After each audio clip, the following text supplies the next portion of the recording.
So we are starting with part second of a chapter, the black aeroplane. The moon was coming up in the east behind me and stars were shining in the clear sky above me. There wasn't cloud in the sky. I was happy to be alone high up above the sleeping countryside. I was flying on my old Dakota aeroplane over France back to England. I was dreaming of my holiday and looking forward to being with my family. I looked at my watch 1:30 in the morning. ठीक है, अब जो हमारा author है वो plane के अंदर है और वो अपना खुद का पर्सनल एरोप्लेन जो कि एक डकोटा है उसका नाम, वो उड़ा रहा है, जो थोड़ा पुराना है, वो उसके अंदर है और वो फ्रांस से कहाँ जा रहा है? इंग्लैंड, अपने घर जा रहा है।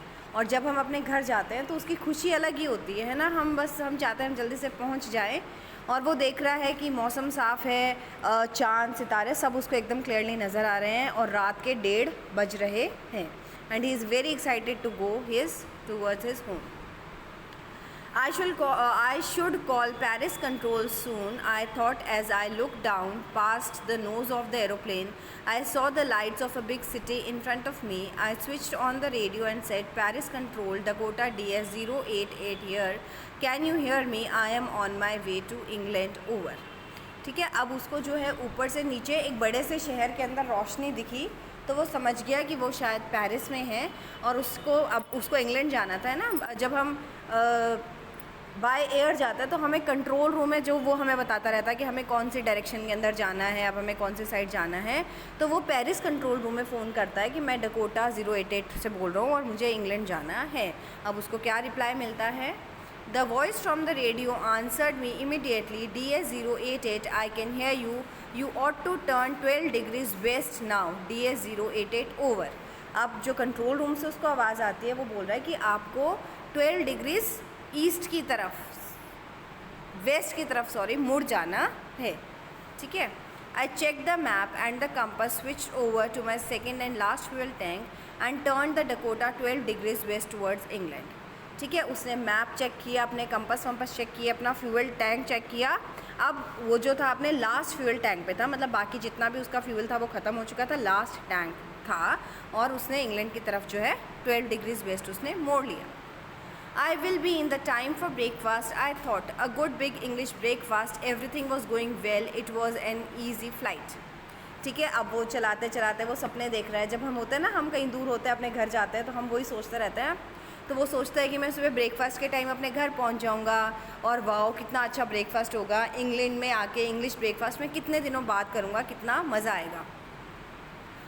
Paris was about 150 kilometers behind me when I saw the clouds, storm clouds. They were huge. They looked like black mountains standing in front of me across the sky.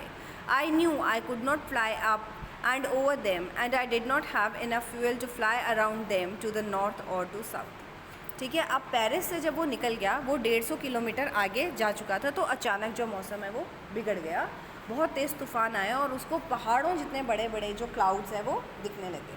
ठीक है, अब घर जाने की जो खुशी थी वो इतनी थी कि वो वापस पेरिस जाना नहीं चाहता था और उसके पास इतना फ्यूल नहीं था। एक तो होता ना कि हम मतलब फ्यूल इतना ही था कि वो एकदम सीधा जाए, अब क्लाउड को तो इधर उधर उसको क्रॉस करना पड़े, तो इतना उसके पास पेट्रोल नहीं था कि वो इधर उधर से जाए। I ought to go back to Paris, I thought, but I wanted to get home. I wanted that breakfast. एक बार उसे दिमाग में आया कि मैं वापस पेरिस चला जाऊँ क्योंकि आगे मौसम ख़राब है, मेरे पास इतना फ्यूल भी नहीं है। लेकिन फिर उसको अचानक अपना घर और वो ब्रेकफास्ट याद आ गया और वो ब्रेकफास्ट टाइम तक अपने घर पहुँचना चाहता था और उसने एक रिस्क जो है वो ले ही लिया। I will take the risk, I thought, and flew that old Dakota straight into the storm. अब उसने वो रिस्क लेने का सोचा और सीधा उस तूफ़ान के अंदर वो जो अपना एरोप्लेन है वो लेके घुस गया। Inside the clouds, everything was suddenly black. It was impossible to see anything outside the aeroplane. The aeroplane jumped and twisted in the air. I looked at the compass. I could not believe my eyes. The compass was turning round and round and round. It was dead. It would not work. The other instruments were suddenly dead too. I tried the radio. अब क्या हुआ कि उसने सीधा उस बादल के अंदर अपना प्लेन ले गया। अब उसको कुछ भी नहीं दिख रहा है, बस अंधेरा ही अंधेरा, कुछ भी नज़र नहीं आ रहा। तो उसने सोचा मैं एक बार अपना कंपास चेक करूं, और जब वो अपने कंपास की तरफ देखता है तो वो और घबरा जाता है, क्योंकि उसका जो कंपास है वो ख़राब हो चुका था और वो एकदम गोल गोल घूमने लग जाता है। वो बाकी इंस्ट्रूमेंट्स को चेक करता है तो बाकी सारी चीज़ें जो है वो उसकी एकदम ख़राब हो जाती हैं। और फिर वो सोचता है कि मैं रेडियो स्टेशन से थोड़ा कंसर्न मतलब है ना संपर्क बना लूँ। Paris control, can you hear me? There was no answer, the radio was dead too. उसने पेरिस कंट्रोल से संपर्क साधने की कोशिश करी, लेकिन उसका जो रेडियो है वो भी ख़राब हो चुका था। I had no radio, no compass, and I could not see where I was lost in the storm. Then in the black clouds quite near me, I saw another aeroplane. It had no lights on its wings, but I could see it flying next to me through the storm. I could see the pilot's face turned towards me. I was glad to see another person. He lifted one hand and waved. ठीक है, अब वो एकदम zero आ गया और बहुत घबरा गया था कि इतने अंधेरे के अंदर वो अकेला, उसको कुछ समझ में नहीं आ रहा था क्या करना है, कहाँ जाना है, कि अचानक वो ध्यान देता है कि उसके एरोप्लेन के साथ में एक और एरोप्लेन ब्लैक कलर का उड़ रहा था। अब वो जो दूसरा एरोप्लेन उड़ रहा था उसके अंदर बिल्कुल भी लाइट नहीं थी, कोई लाइट नहीं थी। हाँ, लेकिन जो ऑथर है वो नोटिस करता है कि उस एरोप्लेन का जो पायलट है वो उसको वेव करते हुए जाता है। Follow me, he was saying, follow me. He knows that I am lost. I thought he is trying to help me. अब जब वो वेव कर रहा है ना तो वो हाथों से ऐसा इशारा कर रहा है कि तुम मुझे फॉलो करो, और ऑथर को लगता है कि इसको पता चल गया है कि मैं परेशानी में हूँ, मैं रास्ता भूल गया हूँ और ये मुझे हेल्प करने की कोशिश कर रहा है।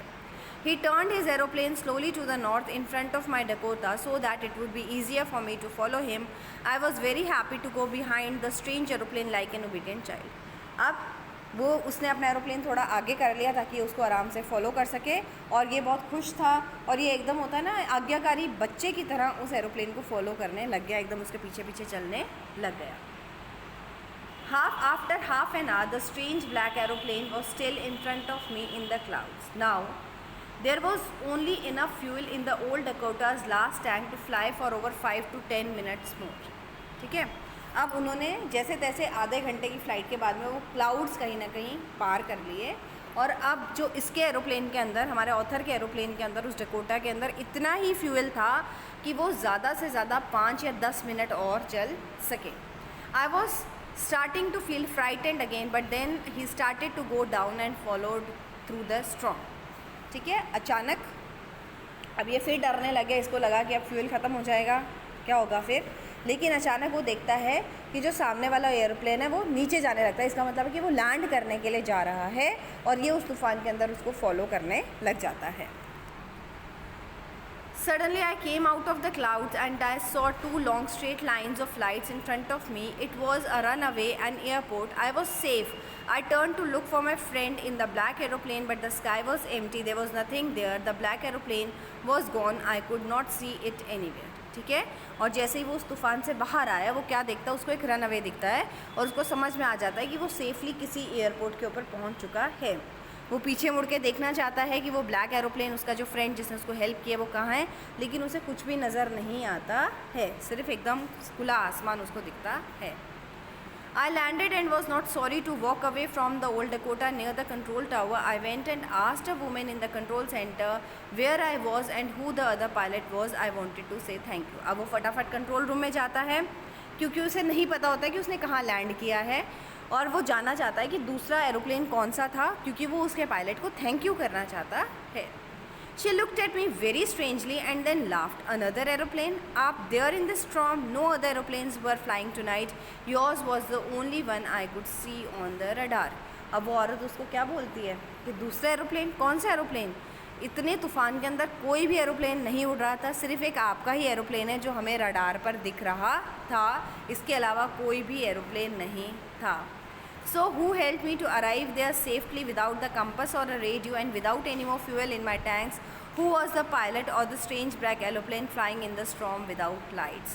तो ये जो चैप्टर है ये हमको भी एक इमेजिनेशन के अंदर छोड़ देता है कि कौन था जिसने उस पायलट की हेल्प करी, वो एरोप्लेन किसका था, वो पायलट कौन था। तो ये एक क्वेश्चन मार्क के ऊपर आके एक चैप्टर जो है सस्पेंस के ऊपर आके ख़त्म हो जाता है।